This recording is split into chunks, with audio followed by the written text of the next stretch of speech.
आणि तुमच्या शाळेमध्ये किंवा आणखी कुठेतरी योग दिन आपण साजरा केला असेल आहे की नाही? योग दिवस आपण आपल्या भारतातच नाही तर संपूर्ण जगामध्ये योग दिवस साजरा झालेला आहे.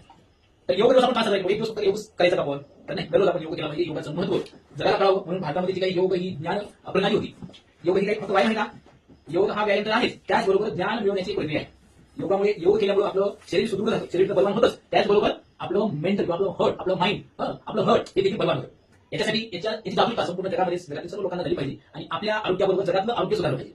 आपलं आरोग्य सुधारलं तर जगाचं आरोग्य सुधारतं, बरोबर आहे? म्हणून पहिल्यांदा आपण स्ट्रॉंग राहिलं पाहिजे, आपण मजबूत राहिलं पाहिजे आणि आपल्या बरोबर जे आहे त्यांना मजबूत ठेवायचा, स्ट्रॉंग ठेवायचा प्रयत्न केला पाहिजे. असं जर आपण केलं तर जगामध्ये याच्याविषयी काही जागरूकता निर्माण होते. म्हणून हा योग दिवस साजरा केला जातो पोरांनो, दरवर्षी 21 जून या दिवशी. ठीक आहे, 21 जून हा दिवस उत्तर गोलार्धामध्ये पोरांनो, उत्तर गोलार्ध हे म्हणजे आपला जगाचा मॅप.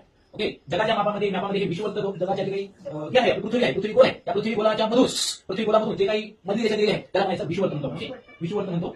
तर ह्या विश्ववताच्या वरचा भाग आहे त्याला उत्तर गोलार्ध म्हणतात. त्यानंतर उत्तर अर्धा गोल, गोलार्ध म्हणजे काय? अर्धा गोल, उत्तर गोलार्ध. या उत्तर गोलार्धामध्ये 21 जून हा दिवस पोरांनो सर्वात मोठा दिवस असतो.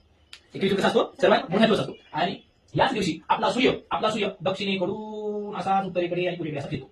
यालाच म्हणतात दक्षिणायन सुरू झालेला आहे. दिसतंय का कोणामध्ये? दक्षिणायन सुरू झालं आहे असं म्हणतात. म्हणजे काय दक्षिणायन म्हणजे काय? सूर्य दक्षिणेकडून फिरतो आहे. म्हणजे सूर्य आता पूर्वेला उगवतोय, पूर्वेला सूर्य उगवला, थोडा दक्षिणेकडून उगवतो, अगदी मग दक्षिण असा दक्षिणेकडून उगवतात. तर दक्षिणायन म्हणतात. सूर्याच्या दक्षिणेकडे कल्ली म्हणतात. काय म्हणतात? सूर्याच्या दक्षिणेकडे कल्ली. ठीक आहे, पूर्व दिशा आहे, तर त्या 21 जून रोजी हे दोन प्रक्रिया या नॅचरली विश्वामध्ये घडतात. म्हणून आपण 21 जून पोरांनो हा योग दिवस साजरा केला जातो.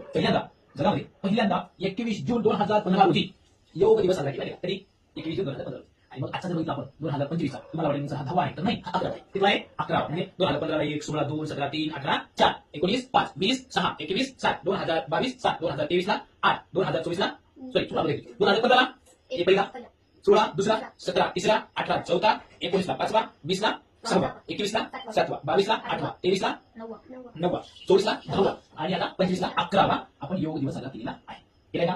चला, याच्यासाठी एक थीम असते दररोज. थीम म्हणजे काय? एक टॅगलाईन लिहिली जाते. त्यानुसार संपूर्ण जगामध्ये एका टॅगलाईननुसार एका वाक्यानुसार त्याप्रमाणे जगामध्ये तो साजरा केला जातो. यावर्षी म्हणतात एक पृथ्वी एक आरोग्यासाठी योग, म्हणजे सगळ्या पृथ्वीमधील लोकांच्या आरोग्यासाठी योग अशा पद्धतीची काय आहे? थीम आहे. थीम किंवा तुम्ही म्हणू शकता मराठीमध्ये संकल्पना. काय म्हणू शकता? संकल्पना आहे. ठीक आहे, मग योगामध्ये वाईट पण येतच. ठीक आहे, असं तर येतच, प्राणायाम पण येतं आणि ध्यानधारणा पण येते. ध्यानधारणा म्हणजे काय? तर आपलं श्वासावर लक्ष केंद्रित असलं पाहिजे, याला ध्यानधारणा म्हणतात. पण आपल्या शरीराला जाणून घेणे, आपल्या श्वासाला जाणून घेणे, आपल्या जीवनाला जाणून घेणे, याला ध्यानधारणा म्हणतात. ही ध्यानधारणा ही कशामध्ये? योगामध्ये. ठीक आहे, त्यानंतर काय करायचं? मला योग केला म्हणजे फक्त व्यायाम केलं, मस्त उड्या मारल्या, पाय दिला, त्याच्यापर्यंत सूर्यनमस्कार आली, हे झालं योग. इथं आहेच योग. त्याबरोबर तुमचं जीवन चांगलं असलं पाहिजे. बटाबट खायचं नाही किंवा खाताना बोलायचं नाही, गप्पा मारायच्या नाही. जेवताना जेवढंच खायचं नाही, 2-4 काम असतात. लॅपटॉप बघणे, मोबाईल बघणे, टीव्ही बघणे, गप्पा पण मारणे, आणखी कार्टून पण बघणे, हे 3-4 कामं असतात. तसलं काही करायचं नाही. म्हणजे सात्विक जेवण घ्यायचं. सात्विक जेवण घ्यायचं म्हणजे सुख समाधान जेवण घ्यायचं, पौष्टिक जेवण घ्यायचं. आपल्या शरीराला चांगलं